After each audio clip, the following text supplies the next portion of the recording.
Saudara terlapor kasus dugaan pencemaran nama baik Jokowi Roy Suryo Rabu pagi memenuhi panggilan penyidik Polda Metro Jaya. Dan ini adalah pemeriksaan pertama bagi Roy Suryo sebagai saksi sejak kasusnya naik ke tahap penyidikan. Roy jelaskan ia tidak membawa berkas bukti apapun karena merasa dirinya tidak melakukan kesalahan. Mantan Menpora ini juga mengaku percaya diri bakal lolos dari kasus hukum, kendati dirinya tetap mengikuti proses hukum yang sedang berjalan.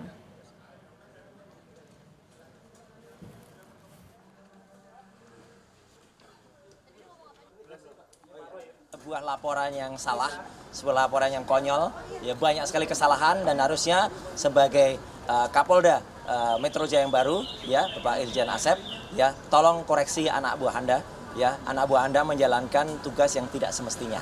Sejauh ini PD nggak salah di kasus ini ya? Oh iyalah, gitu justru kami makanya berani menerbitkan buku itu dengan benar, gitu ya, gitu. Saya kira itu dulu, ya.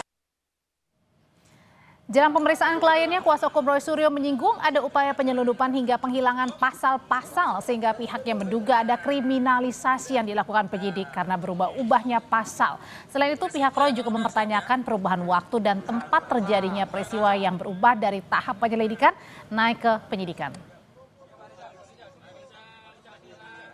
Di awal diselundupkan pasal-pasal yang tidak relevan, pada penyidikan dikeluarkan pasal-pasal yang sebelumnya masuk pada proses penyelidikan kemudian dikeluarkan. Apa itu?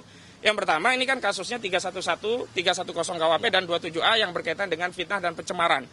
Tapi tiba-tiba dimasukkan ada pasal 35 dan 32 Undang-Undang ITE yang ancamannya 12 tahun dan 8 tahun begitu. Memang pasalnya 310, 311 dan 27A tentang pencemaran dan fitnah nggak relevan, nggak boleh diterima pasal 35. Dan disitulah ya ada intensi yang jahat dari pelapor yakni Saudara Joko Widodo ingin ya agar orang yang tersangka dengan status walaupun pencemaran karena ada pasal 35-nya itu bisa ditahan. Walaupun nanti di pengadilan nggak terbukti 35-nya, yang penting dalam proses penyidikan bisa untuk nahan. Ini jahat ini.